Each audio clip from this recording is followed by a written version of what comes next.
Traizio bat izan zen. Martxa berdea deitu zioten, baina martxa beltza izan zen. Fue un pacto secreto, una traición.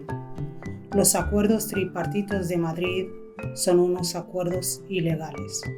Okupazio bat izan zen. Mendebaldeko Sahara ordura arte Espainiako 53. probintzia izan zen. Herrialde kolonizatu bat.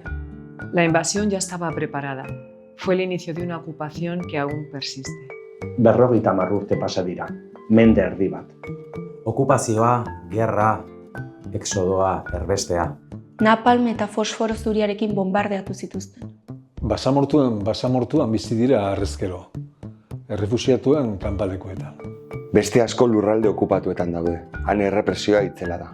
Gerran daude. Abandonatuta daude. Ahanzturara kondenatuta.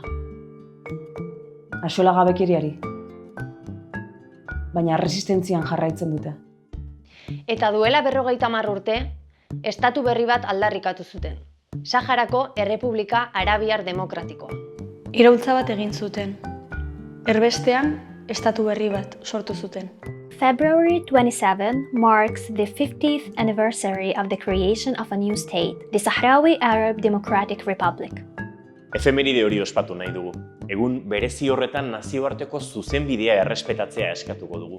Con nuestra voz, nuestras letras y nuestra música queremos decir: Viva el Sahara Libre. Zatoz otsailaren 28an Euskalduna Jauregian egingo dugun kontzertura.